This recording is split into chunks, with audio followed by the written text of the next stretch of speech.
Hello dear students, स्वागत है आपका आपके अपने ही यूट्यूब चैनल पर, जहां हम आज डिस्कस करने वाले हैं क्लास 9th की साइंस की वर्कशीट नंबर 65। वर्कशीट में हम देख सकते हैं आज नया चैप्टर शुरू हो रहा है, वर्क एंड एनर्जी, जिसमें आज बेसिकली हम बात करने वाले हैं वर्क के बारे में।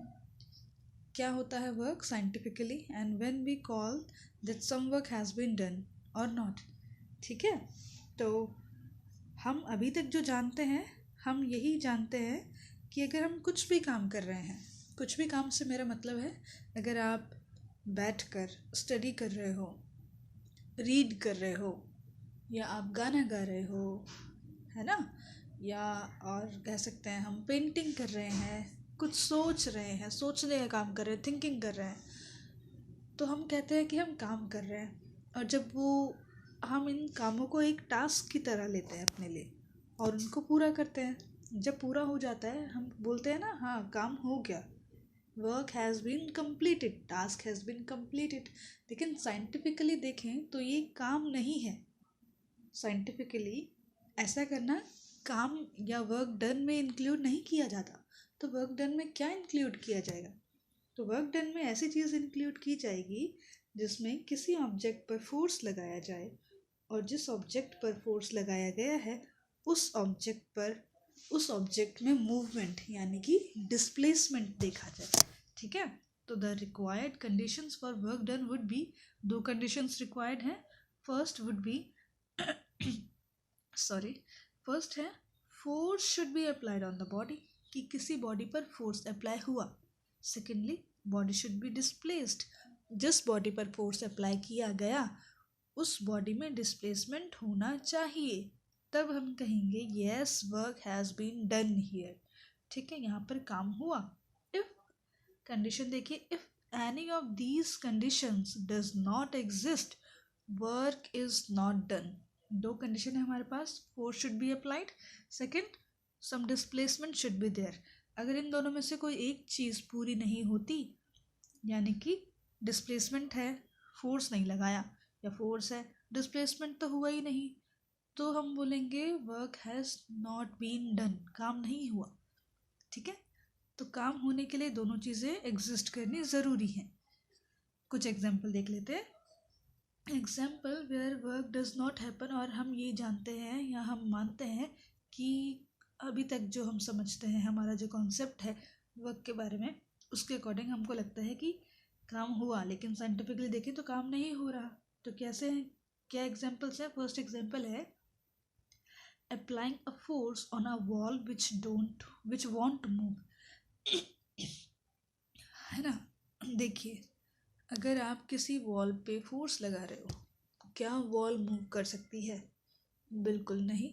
आप कितना ही फोर्स लगा लीजिए, आप एक आदमी फोर्स लगा रहे हैं, दो आदमी आ जाइए, अपने दोस्त को बुला लीजिए, दो दोस्त को और बुला लीजिए, चार लोग मिलके फोर्स लगाइए, क्या तब वॉल मूव कर जाएगी? तब भी नहीं करेगी। यानी आप वॉल पे कितना ही फोर्स लगा रहे हैं लेकिन वॉल तो मूव कर ही नहीं रही। तो हमने क्या देखा कि दो हमारे पास कंडीशंस हैं जो कि रिक्वायर्ड हैं in order to work to be done, लेकिन यहाँ पे एक फुलफिल हो रहा है, सेकंड फुलफिल नहीं हो रहा, यानी कि फोर्स तो अप्लाई हो गया लेकिन there is no movement at all, there is no displacement at all, तो यहाँ पे work has not been done. Second case देखिए, A student standing with bag on his shoulder। Student bag को carry कर रहा है, तो यहाँ पे कोई फोर्स लग रहा है? यहाँ पे फोर्स लग रहा है। देखिए जो अर्थ है वो बैग को अपनी तरफ अट्रैक्ट कर रही है, लेकिन बैग में कोई मूवमेंट नहीं हो रहा। जो बच्चा है बैग को उसी पॉइंट पे लेके खड़ा का खड़ा है, मूव नहीं कर रहा, यानी कि बैग ना तो अर्थ की तरफ मूव कर रहा है, ना ही away from the earth move कर रहा है, कोई डिस्प्लेसमेंट नहीं है। तो यहाँ पर भी work has not been done. Watching a movie, हम बैठ के मूवी देख रहे हैं या खड़े होके देख रहे हैं, हम मूव तो नहीं कर रहे, है ना, ना ही हम फोर्स लगा रहे हैं, तो यहाँ पर भी वर्क नहीं हुआ।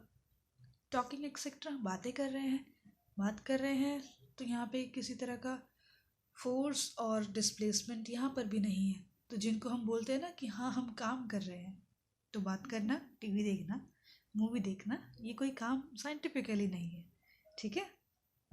चलिए आगे बढ़ते हैं। आगे है mathematical expression for work done by a force. Mathematically हम किस तरह से एक्सप्रेस कर सकते हैं work done by a force. देखिए, work done by a force is denoted by capital W. ध्यान रखना है capital W. The work done by a force is equal to the product of force applied on an object and displacement of the object. यानी कि अगर मैं W की बात करती हूँ, work done would be equal to F force applied multiplied by the displacement occurred. कितना displacement हुआ को अगर हम मल्टीप्लाई कर दें कि कितना फोर्स लगाया था, तो हमको वर्क डन ऑब्टेन हो जाएगा। ध्यान रखना है, जो हमारा फोर्स है वो न्यूटन में होगा, डिस्प्लेसमेंट मीटर में होगा। तो इस तरह से हमारे डब्ल्यू की यूनिट क्या आ जाएगी, न्यूटन मीटर, ठीक है। वर्क की यूनिट आ जाएगी न्यूटन मीटर, और सिंपली हम इसी को जूल भी कहते हैं। जिस तरह से एनर्जी की यूनिट जूल होती है, वर्क की एनर्जी भी जूल होती है, ठीक है। चलिए आगे बढ़ते हैं। When force is acting obliquely on an object, अगर फोर्स obliquely एक्ट कर रहा है, it can be written as Fs cos theta। जो मल्टीप्लिकेशन का साइन है बीच में, इसको जब हम रिमूव करेंगे तो यहाँ पे मल्टीप्लिकेशन की जगह cos थीटा आके लगता है, तो यहाँ पे हो जाएगा Fs cos थीटा। और जितना एंगल होता है, ये एंगल की वैल्यू पुट करके यहाँ पे cos थीटा की वैल्यू हम पुट करेंगे और हमारा W ऑब्टेन हो जाएगा। Work done is a scalar quantity, have magnitude and no direction. अब हम देख रहे हैं वर्क डन जो है एक स्केलर क्वांटिटी है। स्केलर क्वांटिटी होगी तो इसके पास मैग्नीट्यूड तो होगा लेकिन डायरेक्शन नहीं होगी, तो ऐसा ही होता है। वर्क का मैग्नीट्यूड होता है लेकिन उसकी कोई डायरेक्शन नहीं होती है। यूनिट ऑफ वर्क डन हम डिस्कस कर चुके हैं, न्यूटन मीटर या फिर जूल। अब 1 जूल किसके इक्वल होगा, यहाँ ध्यान दीजिए, बहुत आसान है। 1 जूल यानी कि ये वैल्यू 1 निकल के आए। ये वैल्यू 1 कब निकल के आएगी, जब ये दोनों 1 होंगे, यानी 1 मल्टीप्लाई बाय 1, तभी तो 1 मिलेगा। अब ये न्यूटन किसके लिए था, फोर्स के लिए, यानी कि 1 न्यूटन का फोर्स लग रहा है। मीटर किसके लिए, डिस्प्लेसमेंट के लिए, यानी कि 1 मीटर का डिस्प्लेसमेंट हुआ। यानी कि जब 1 न्यूटन का फोर्स लगाया गया और 1 मीटर का डिस्प्लेसमेंट हो गया ऑब्जेक्ट में, ऑब्जेक्ट की लोकेशन में, हम बोलेंगे 1 joule work has been done, ठीक है। बहुत आसान है। तो देखिए डेफिनेशन में, 1 joule work is said to be done on an object when a force of 1 newton displaces it by 1 metre along the line of action of the force. यानी कि जिस जिधर को फोर्स अप्लाई किया गया है उसी लाइन में अगर मूवमेंट हो जाता है तो हम बोलेंगे कि yes 1 joule of work has been done here, and 1 joule is equals to 1 newton metre, यानी कि 1 न्यूटन एंड 1 मीटर का प्रोडक्ट। आगे बात करते हैं। आगे है negative and positive and zero work done. अब वर्क डन 3 तरह के होते हैं, कौन से, positive work done, negative work done and zero work done. Positive work done तब होगा जब, देखिए, जब एक सेकेंड, जब हम ये एक ऑब्जेक्ट है, इस ऑब्जेक्ट को इस डायरेक्शन में, ठीक है, हम इसको नंबर लाइन के फॉर्म में समझ लेते हैं। ये अगर मेरा पॉजिटिव है, ये नेगेटिव है। एक्स एक्सिस पर अगर पॉजिटिव डायरेक्शन में फोर्स लगाया और ऑब्जेक्ट भी उसी डायरेक्शन में आगे बढ़ गया, है ना, डिस्प्लेसमेंट तो हुआ, हमने फोर्स अप्लाई किया, डिस्प्लेसमेंट हुआ, यानी कि वर्क डन हुआ, वर्क हुआ, है ना। और ये वर्क अगर सेम डायरेक्शन में हो जाता है, जिस डायरेक्शन में फोर्स लगाया था उसी डायरेक्शन में, सेम डायरेक्शन में अगर मूवमेंट हो जाता है, तो ऐसे वर्क को हम पॉजिटिव वर्क डन बुलाते हैं। Example, a child pulling a car. आपने देखा ना, छोटे बड़े टॉय कार अपनी खींचते हैं। ये एक अगर चाइल्ड है तो ये अपने टॉय कार को खींच रहा है, तो जो बच्चा है वो टॉय कार को इधर खींच रहा है, यानी कि नेगेटिव डायरेक्शन में खींच रहा है। हम अगर इसको नंबर लाइन पर देखें तो, है ना। और जो टॉय कार है वो भी उसी डायरेक्शन में चली आ रही है जिस तरफ उस पर फोर्स लगाया जा रहा है, जिस डायरेक्शन में, तो यहाँ पर पॉजिटिव वर्क डन है। An iron object attracted towards a magnet, magnet अपनी तरफ खींचती है और आयरन उसी की तरफ खींचा चला जाता है, ऑपोजिट डायरेक्शन में नहीं जाता। तो यहाँ पर भी पॉजिटिव वर्क डन है। सेकेंड है नेगेटिव वर्क डन, इसका बिल्कुल उल्टा। अगर ऑब्जेक्ट को खींचा इधर जा रहा है लेकिन वो मूव इधर कर जाए, है ना, यानी कि फोर्स जिस डायरेक्शन में लगाया जा रहा है उसके ऑपोजिट डायरेक्शन में अगर मूवमेंट हो जाए तो उसको बोलेंगे हम negative work done. Negative work done के एग्जांपल क्या है? Apply brakes in a moving car. जब ब्रेक्स लगाए जाते हैं कार में या किसी भी व्हीकल में तो ब्रेक्स उसको पीछे की तरफ रोकने का काम करता है ना, लेकिन जो व्हीकल है वो आगे को मूव करता है, यानी ब्रेक्स तो पीछे को लाने की कोशिश कर, रोकने की कोशिश कर रहे हैं वहीं पे, लेकिन फिर भी वो आगे की आगे मूव किए जा रहा है। तो इस केस में नेगेटिव वर्क डन हो जाएगा। Goalkeeper stopping a ball to avoid goal. अब गोलकीपर कैसे बॉल को रोकते हैं? बॉल आगे मूव कर रही है और गोलकीपर उसको अपोजिट डायरेक्शन में अपोज करने की कोशिश कर रहा है, रोकने की कोशिश कर रहा है। तो इधर पे भी नेगेटिव वर्क डन होगा। और वर्क डन ज़ीरो कब हो जाएगा? जब कोई काम हो ही ना पाए। वो काम ऐसा केस कब होगा? जब दो साइड से हो सकता है कि बराबर फोर्स लगाया जा रहा हो और जो ऑब्जेक्ट है वो मूव ही ना करे।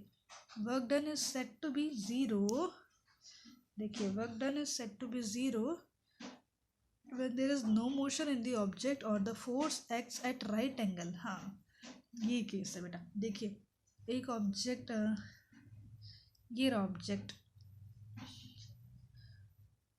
जो फोर्स है और जो डिस्प्लेसमेंट है, मान लीजिए इस पर फोर्स तो ऐसे लग रहा है इस तरह से, लेकिन मूवमेंट इस डायरेक्शन में हो रहा है, एक्स एक्सिस पर। फोर्स वाई एक्सिस पर लग रहा है, मूवमेंट एक्स एक्सिस पर लग रहा है। अब दोनों एक्सिस के बीच में 90 डिग्री का एंगल बन गया। और हमने क्या पढ़ा है? W is equals to F S cos theta, है ना। यहाँ पे हो गया कॉस थीटा हो गया 90, यानी कि एफ एस कॉस 90, और कॉस 90 की वैल्यू होती है 0। कॉस 90 इज इक्वल्स टू 0, तो ओवरऑल वैल्यू क्या होगी? 0, यानी कि वर्क डन इज 0 है। तो यहाँ पे वर्क डन 0 हो जाएगा। ठीक है, ऐसा कहाँ पे होता है? ऐसा वहाँ पे होता है जहाँ पे ऑब्जेक्ट या तो सर्कुलर मोशन में मूव कर रहा हो, है ना, जैसे कि यहाँ पे जैसे सैटेलाइट का एग्जांपल है। ये एक सैटेलाइट का ऑर्बिट है, ये हमारी अर्थ है। सैटेलाइट अर्थ के अराउंड एक फिक्स्ड ऑर्बिट में मूव कर रही है, ठीक है, सर्कुलर ऑर्बिट में। तो हम देखेंगे, आपको पता ही होगा, सर्कल टेंजेंट्स का कॉम्बिनेशन है, यानी सर्कल पे हर नेक्स्ट पॉइंट में एक टेंजेंट बनता है। तो जब टेंजेंट बन रहा है तो अगर ब्रॉड वे में आप इसको देखोगे तो अगर ये सेंटर अर्थ से फोर्स लग रहा है तो इस तरह का, ये इस तरह से रास्ते कर करके एक सर्कल बन जाएगा। तो देखिए 90 डिग्री का एंगल बन गया। तो मोशन, ये रहा सेंट्रीपिटल फोर्स कह सकते हैं हम यहाँ से, या ग्रेविटेशनल फोर्स भी लग रहा है। तो ग्रेविटेशनल फोर्स जो अर्थ लगा रही है और जो सैटेलाइट का मोशन है, उन दोनों के बीच में 90 डिग्री का एंगल बन रहा है। तो cos 90 हो गया, और cos 90 इक्वल्स टू 0, तो एफ एस cos 0, यानी कि टोटल वैल्यू हमको 0 ही ऑब्टेन हो जाएगी। तो इस केस में जो वर्क डन है दैट वुड बी 0। या फिर Potter carrying load on head, या फिर कोई पॉटर अगर हेड पर लोड कैरी कर रहा है, तो देखिए ये लोड कैरी कर रहा है, हेड पर लोड कैरी कर रहा है, फोर्स किधर लग रहा है? नीचे की तरफ, और वो मूव किधर कर रहा है? एक्स एक्सिस में। फिर से एंगल देखिए दोनों के बीच में cos 90 बन गया, cos 90 0, यानी कि वर्क डन इक्वल्स टू 0। इसीलिए जो कूली होते हैं वो आपने देखा है ना कितनी मेहनत करते हैं, लेकिन वहाँ पर अगर हम साइंटिफिकली देखें तो उन्होंने जो वर्क किया दैट इज़ 0 इक्वल्स टू 0। ठीक है, साइंटिफिकली 0 हो जाता है। तो आई होप आपको ये आज की एक्सरसाइज समझ आ गई होगी। अगर समझ नहीं आया है तो आप मुझसे ग्रुप में अपने डाउट्स पूछ सकते हैं। ठीक है, इसको समझिए, अच्छे से पूरा करिए, और कोई क्वेरी है तो आप मुझसे ज़रूर पूछिए। ठीक है, तब तक के लिए अपना ध्यान रखिए। Good bye.